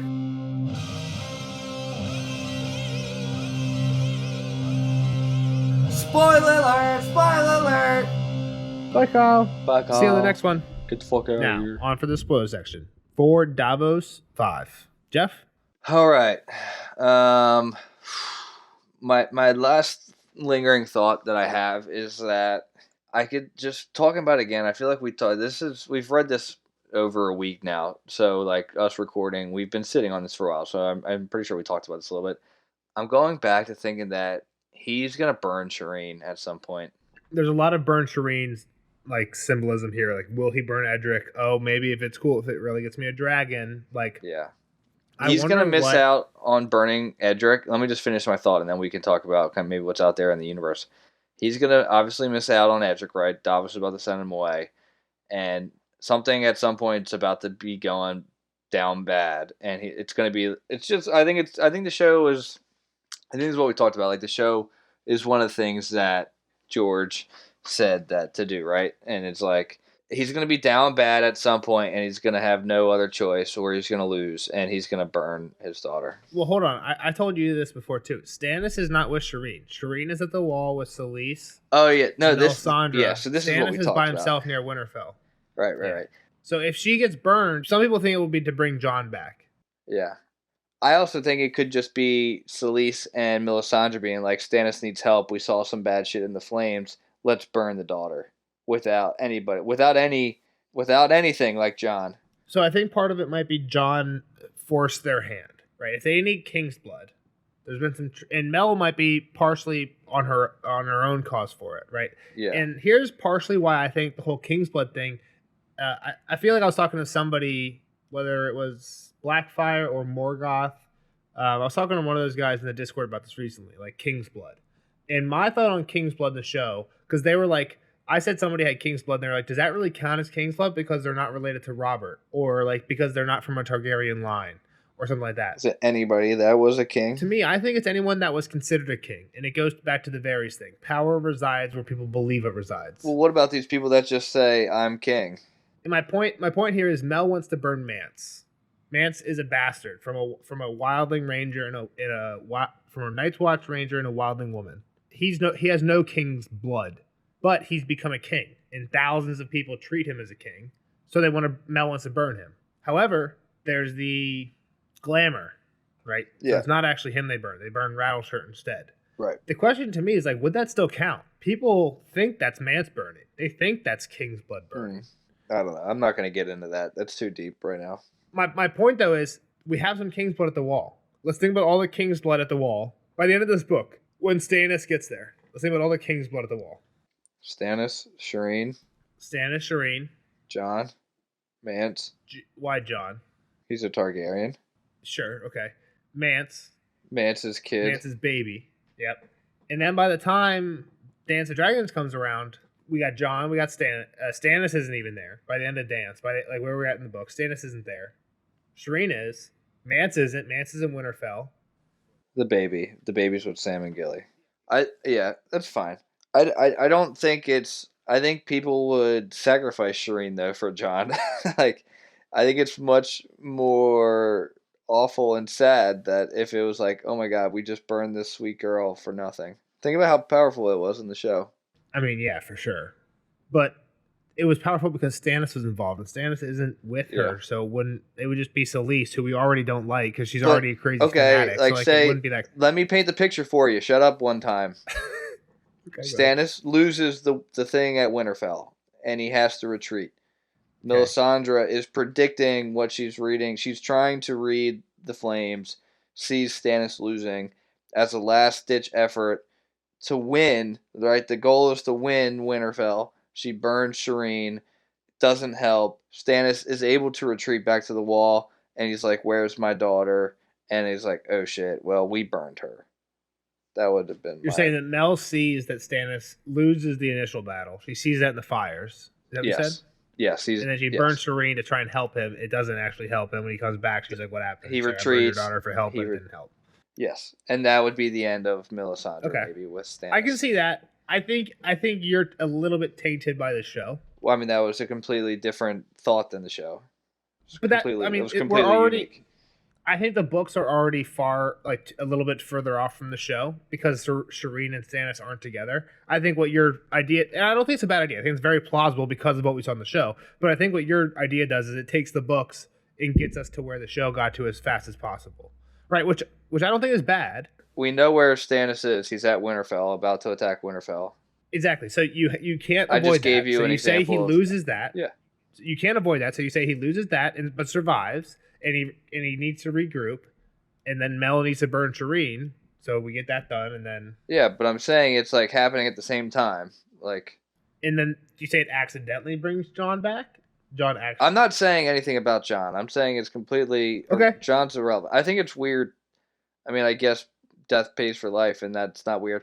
I think it would be really weird if Shireen's would be sacrificed for Jon. I feel like Jon would be like, "Why that's awful. Don't do that. Like, kill myself." Well, I don't think. Well, Jon doesn't have a say in it at that point. I know he doesn't. Part of it is because I don't see George writing that. I think that's too weird. I think it's too. The only reason I kind of like it, I kind of think it could happen, is because in one of the, I think the only Mel chapter we get, she talks about the vision she sees in the flame. And she's like, "I asked the Lord to show me Stannis, and all it shows me is snow." Right. Yeah. So the thought is like, oh, maybe all she's seen is a blizzard because Stannis is in a blizzard. But when she's asking him, she's like, "I want him to show me the Stannis. I want him to show me the Lord of Light, and all it shows me is snow." The assumption then is, at some point, Melisandre realizes that Jon Snow is the Lord of Light. Yeah, I get it. And in the Jon chapter where he dies, Melisandre warns him beforehand. She says, "Daggers in the dark. You need to have Ghost with you, like at all times today." Mm-hmm. He doesn't because there's another warg with a boar there. But like she's warning him about he's about to die. There's a thought that she realizes that he's important and needs to bring him back. I mean, I think you're totally right that this chapter has a huge echo to Shireen. But the point there is Stannis has to be involved in the decision, right? Which means if it does happen, it won't happen for a while, and Stannis won't die for a while, which I don't know if I believe, right? Like, to your point, I think the show is kind of right in the fact that Stannis isn't going to live. Stannis is short for the world, I guess. Right? Yeah. Yeah, he's going to die soon. I mean, he's got to. And the fact that, and I agree with you that I think Shireen will get burned, but the fact that Stannis and Shireen aren't together makes me think that he just won't have anything to do with it. Kind of like you're saying. Yeah. But I don't know if it necessarily needs to be for the same cause as it was in the show. But I think we've given. Yeah, I mean the cause was relevant. The only reason I said that is because that's where he is right now. Like, yeah, okay. He could be fucking doing whatever. But all right, my next one. When Stannis goes through his whole vision, he sees what Melisandre has said. The fiery darkness, crown. The fire crown's one, but the darkness will devour them all. She says, "The night that never ends." She talks of prophecies, a hero reborn in the sea, living dragons hatched from stone. For me, here's a hero reborn in the sea. You think it's the other Greyjoy?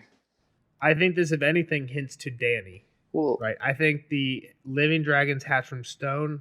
I think that has always been, will always be Dany hatching her stone dragon eggs. And it was all in the Red Sea, right? The Red Waste isn't that called something? Dothraki Sea. It's called the Dothraki Sea. And there's even a point where in book 4 or 5, Victarion is on his boat and says something about the sea, and they're like, "No, you're an idiot. They're talking about the Dothraki Sea." I can see that. So, like, how that is actually a sea. So I think a hero reborn in the sea is a really weird line that Stannis mentions here. Like, she's talking about me, a hero reborn in the sea. Like, and I guess he's talking about he's on an island. He's on an island, yeah, but that's not him. But it seems like a stretch to me that I don't ever take that. And and just like these gargoyles are gonna come to life it's a crazy thought. I mean, it's too magically. It is crazy. But there is a big... People think that the Stark statues in the crypts will come to life. Like Hogwarts style. Yeah. We've talked about that. And so I don't... If you believe that, it's not a stretch to believe I don't think I believe that. How cool would it be, though? I don't believe it.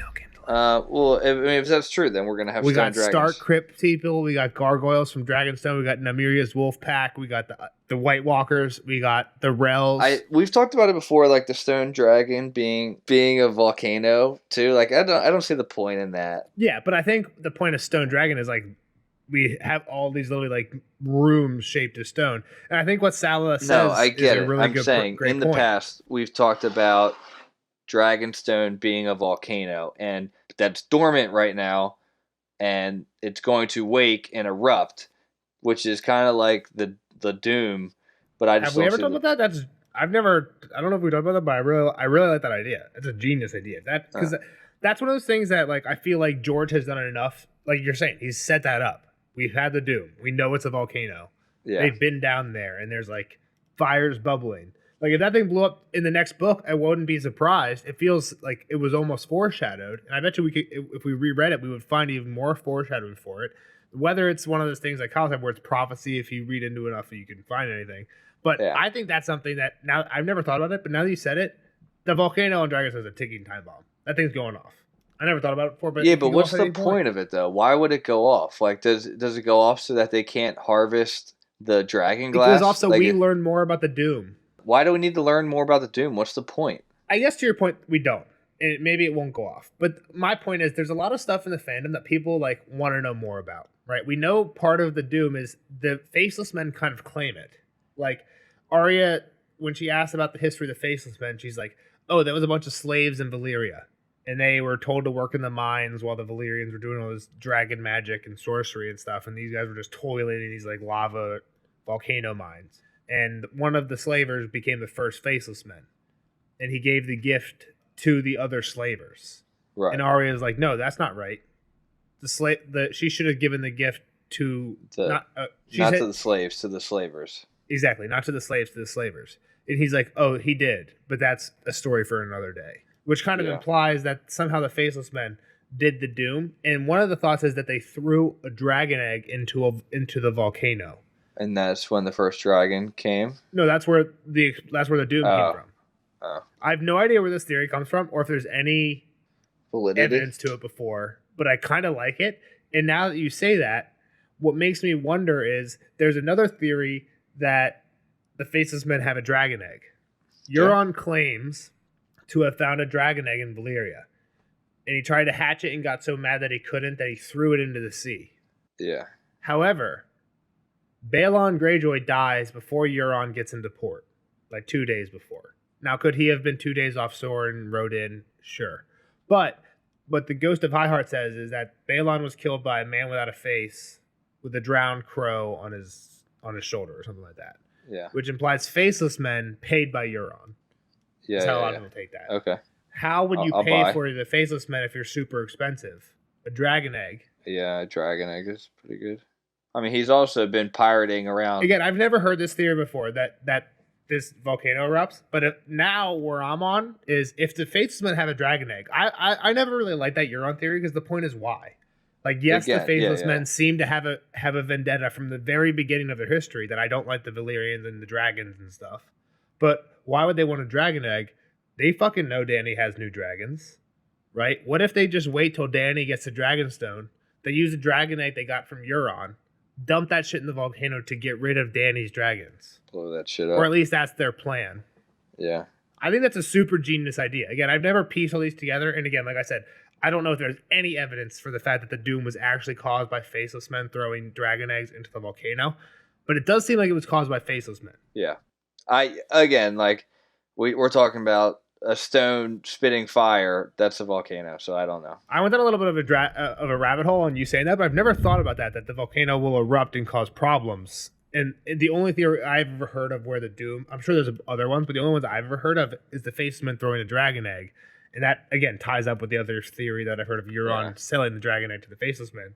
So it kind of all connects and would make sense And I could see that being one of the things that George goes with it. The only thing it doesn't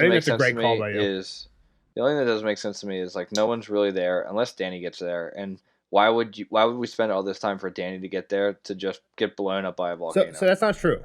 Well, so no one's there now, right? So let's think about who is there, right? Because so what happens is Stannis leaves and goes north. He takes most of his people. Like it was kind of funny because some of Kyle's predictions were kind of interesting in this chapter, right? He said he doesn't think Joffrey's going to die. Joffrey dies in the next dying very 8 quick. or so chapters. The other thing is interesting is I said, like, what if Stannis takes all his people, all 1,600, and goes north? He's not going to make a difference. Mance has 100,000. Yeah, I said does. that. He goes through them like a hot knife through butter. Exactly. It's because they're all mounted, and a lot of Mance's 100,000 are just women and children and like non-fighters, old people. So I think some of Kyle's predictions were in the chapter were interesting because of that reason, right? Where was I going with that? Why?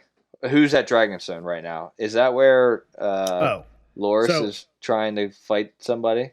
Yeah, so he did leave a little bit of people. Stannis did. He took most of his people, but he left like maybe 50 or 100 or 200 people at Dragonstone. And Loras has to attack. And what Cersei, because we have Cersei chapters in Dance or Feast, and we hear that, I think it's Feast, that Loras is injured, very badly injured, probably going to die. Mm-hmm. And Cersei's happy about this and gets to go and tell Marjorie the news. A lot of people think it's fake news or that it's exaggerated and he's not actually as badly injured as he thinks. But either way, talking Dragonstone wise, he did win. Like they lost a lot of people, but they took the castle. Mm-hmm. The Dragonstone currently is held by the Lannisters. So this kind of goes back to if we're talking about the volcano erupting, who would be in charge? If Dany comes back at the moment, she would have to take over the Dragonstone from the Lannisters or Tyrells or Redwynes or whoever, right? But that side. The next thing I want to go to is kind of like what you were saying earlier. I saw King, a crown of fire on his brows, burning, Davos. His own crown consumed his flesh and turned him into ash. I was confused by that. Like, I know you have thoughts. Like, do you have like concrete thoughts? Like, I'm trying to think of. I had no thoughts on this. I'll be honest. This was the ones that I Googled because I didn't know. And it seems like some people think this has to do with Stannis himself. And he's going to lose because he's obsessed with, I need to be king, when really he could just go be happy and be a lord, probably bend the knee, right? But he has this in his mind, I have to be king. Because it says like his own crown consumed him. So it's like he was too obsessed with being king. Stannis seems like the only person. And it's weird because Stannis doesn't want to be king he seems like the only person who wants to be king to save not for his own good. And not even to save the realm, but just like because that's what should happen. Like he's a rule follower, and the rules say I'm in. Well, now he's kind of talking about prophecy and saving the realm, though. Well, that's where we get to next chapter, or maybe 2 chapters from now. It's one of my favorite Stannis quotes, where he's like, "I was trying to win the realm to save the kingdom, when I should have saved the kingdom to win the realm." Basically saying like, I should have been the king, trying to do what a king should do, instead of being like, I'm the king. Right, I should have just been the king and like gone and saved us, right? So that's kind of what he does, and you got to respect Stannis for it, right? Like again, that's why people like Stannis. Like till he dies, he's not dead yet. All right, what else do you want to talk about? So, but the King of Fire burning, the one is Stannis, but the other one is people think it could be Aegon. People think Aegon's story is going to be to take over King's Landing, and he's the one that either by himself accidentally ignites the wildfire and burns King's Landing down. The other thing I kind of threw in there was Shireen Plague. John Connington has grayscale. They think he might just accidentally spread it throughout King's Landing. That would be stupid, though. Or people think that he will be there. Dany will come, do a little dragon magic to put on a show, and she accidentally ignites the wildfire. But people think that it will be basically Aegon and Dany at King's Landing, not Cersei and Dany. Cersei will be like the next step afterwards or whatever, right? Okay. So I think that I saw a king, crown of fire on his brows, burning, Davos. His crown consumed his flesh and turned him to ash. I don't think we know enough to say it's for sure going to be Aegon. What about Quentin? Isn't Quentin being burned by a dragon right now? He does too, and I guess that's a good point. He tries to marry Dany. He gets burned by a dragon. Most people assume he's dead. There's a chance he's still alive. He's a Prince of Dorne too, right? Prince of Dorne? Yeah, he's Arianne's younger brother. So I'm sure he has a crown. Yep. A crown of fire, and the Martells are sun and spear. Well, crown of fire is Stannis. Yeah. Crown of fire is Stannis. He has the flaming crown. But the last thing we kind of talked about in the non-spoiler in this quote is He's talking about his Lightbringer. It glimmers prettily, I'll grant you. But on the Blackwater, this magic sword served me no better than any common steel. This is a big thing that Aemon harps on later. It's not it. Like she's glamoring it. Right. There's no heat. Is there? Or there? What was the? That's light the thing, without right? heat is something, is what Aemon says. Yeah, exactly. Yeah. Because Aemon's blind, so he can't see it, but he can feel that it's a normal sword. Salah says that a crew with no tongues is better than a crew that knows to hold other tongues. That's Euron's crew. Euron's bunch crew. Of mutes. I think the stone dragons is just Dany's dragon eggs. I think I said that already. Yeah, I think that makes sense. I'll go back to that. I think it makes sense. One of the hands, that's a bad hand, is Lord Butterwell. This is from another Duncan Egg story, but it's from the third one. Lord Butterwell, the winner of the tourney that Dunk is the mystery knight at, is the winner gets a dragon egg, right? And Bloodraven sends in. We know it's Bloodraven. We know for sure this is actually Bloodraven. He sends in dwarves to climb up the privy shaft to sneak into the bedchamber when no one's looking and steal the dragon egg. That's the only thing we know Bloodraven did. Frank. We assume Bloodraven did a lot of shit, like throughout the story. That's the only thing I think we know. All of his brain power went to how can I get this dragon egg? Having dwarves sneak up the privy shaft to steal dragon egg. So pretty impressive. Dude got a head on his shoulders. Big brain thinking. But yeah, Lord Butterwell is the hand that gets gifted the egg. Lord Butterwell is hand and gets gifted the egg. He gets gifted the egg for letting Aegon IV, who is the one with the wooden dragons, but more better known as Aegon the Unworthy, because he's the one who has all the bastards, Blackfire, legitimized on his bedstone, and starts all the Blackfire shit. Right? He's he's one of the worst kings ever. He has Butterwell as hand and gives Butterwell a dragon egg for letting him sleep with both his maiden daughters. Nice. And I think that he gets both of them pregnant as well. So that's why he has this egg. Bad hand. The other thing is when we read the quote, Stannis says, "What is one bastard boy versus a kingdom?" Jon Snow. And Davos says everything. Exactly. That's exactly what I was thinking. And it's because of Ned, right? We made the Ned parallel to Dany. Ned says, no, we're not killing kids. The big example of Ned not killing a bastard who means nothing is Jon Snow, right? That would destroy the realm, right? Like, and he's like, no, we're not going to do it. We're going to go through this whole elaborate plot to hide this kid because just killing him, it would break his promise to Lyanna, but it would be easy. And it doesn't end up causing problems to the realm, but it could. It also makes me wonder, will Edric come back up? Has to. And cause problems. It would be just... Well, he'll come back up, but will he come back up and cause problems? No, he's going to be the next king. I don't know. I mean, you got Gendry. When they all... Well, that was my point. Like, if he doesn't bring it up, like, you might as well have had Gendry be this person. Like why introduce a different bastard? What do you mean? I don't know. It's just like... If he's just going to go sail away after being... Like, he's been in, 3 chapters of this book? Yeah, I don't think we ever hear of him again. That's what I'm saying. Like, that's why you gotta... next chapter is when Davos sends him away. Again, I'm saying if that's the end of his storyline, what the fuck was the point? Like, I would have rather Melisandre somehow get to the Brotherhood without banners and steal Gendry for a couple chapters and then set him free. He's mentioned in the appendixes. The wiki says he's mentioned in the appendixes and that he sails across the Narrow Sea and then is currently hiding in Lys. Apparently, the Dance of Dragons appendix says Edric is hiding in Lys. Dany's gonna marry Edric Storm. That's the thing. Like, I feel like he's a great character that could be brought back in, but I don't know. It's also one of the things where George planned a 5-year time gap. Edric is less than 12. That would make him Robb age if there was a 5-year time gap. Without, he's Arya age, like not able to be a battle commander, right? Like that the 5-year time gap is the difference between Edric being able to. So he might be one of the characters that is like, you know what, he was gonna do some shit, but now he's getting shelved, and Gendry's that guy now, which is why he's only mentioned in appendixes. I could see that because the 5-year, like you make the snoring noise, but like I think the 5-year time gap was a huge thing that George had a lot of characters. Well, then he should do it then. Like he should do it. Like whatever. Maybe he is. Who knows? We Maybe might get a 5-year time gap from by the time the next book starts. I think that's really. I don't think it's. There's no way for Dance because there's battles about to happen. It's just a stupid idea too. Like, I mean, just think about where characters are. Danny's doing bullshit. Marine. Arya's with the just got to the face. The faceless man. Bran just got to Blood Raven. Jon just became Lord Commander. Can you ever let me talk? I understand. We've talked about this before. If he wanted to do a 5-year time gap, he didn't have to have them do all this dumbass shit. What do you mean? Danny doesn't need to be getting ready to fight a war in Marine right now, or wherever the fuck she's at, or wherever Tyrion's running across like the battlefield to get to the gates. Like, it's just stupid ass shit. Again, I think part of the end of, like, you got to think anything towards the end of Storm of Swords. Up until Storm of Swords ended, he had a 5-year time gap planned. So Danny planted a Marine. She's going to figure out how to rule for 5 years before she decides, you know what, I'm out of here, I'm going to Westeros. That makes sense. Now she has to do that in a couple months.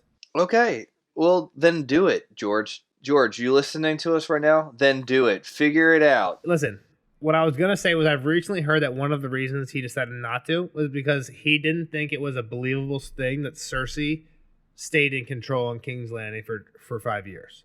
So he's like, it doesn't make sense that everyone just gets to be peaceful for 5 years and Cersei just rules over 5 years of peace. Like, Cersei's shitting the bed now. Everyone else needs 5 years of peace. Like, that's not going to work. Who says it needs to be 5 years of peace? Like, you could. This is why I don't think it makes sense. It's because Game of Thrones isn't written like Fire and Blood, and I didn't read Fire and Blood. I'm just saying. You said it's kind of like history based, like a history book where you can kind of, okay, we're now 10 years later. Exactly. A flip of a page will skip 10 years, which is kind of what he wanted to do here. But basically, what he's saying is, I can't just do that for Cersei. I can do that for all the characters, and I can basically pick up with Arya and just show like 1 or 2 flashbacks of what happened in the past 5 years and how she's a badass Jaqen type assassin now. I can do the same thing with Bran and the same thing with Dany, but I can't do it with Cersei. He basically said he would have had to write like a whole Cersei book just to like, because you can't leave out that much stuff. That would be stupid. But again, we're getting off track. Let's get back on it. Lock it in. Aerys cut himself on the throne. Yeah. I think it's in this chapter that Santa says he cut himself so often that he was called King Scab. Like, that was one of his nicknames. And I think there's just like the whole, exactly like you said, unworthy. Getting Cubba means you're unworthy. Robb never got cut. Joffrey never got cut. Robb Stark? Joffrey did get cut. When he slams down after the Battle of Blackwater, he cuts himself so bad they have to run him out. Nice. Maybe I just forgot that. I was saying, did Robert Baratheon get cut by the, do we know? I don't think we know that Robert got cut. But I think the theory that why Robert never got cut is because he never sat there. Yeah. Like, he never actually sat the throne. He always let Jon Arryn or whatever do it. But I don't know. Delegated? Either, so. Yeah, I don't know if that's true either, though. So. All right. But yeah, that's all I got. Wrap it up. This is going to be way too long of an episode for Davos, but we didn't make it any shorter in this section. We did not. We'll see you guys in the next one for Jon 7, the Battle of the Wall from the South. Dun dun dun. See you guys in that one. Bye bye. Like, subscribe. That's actually going to be a dope chapter. See ya.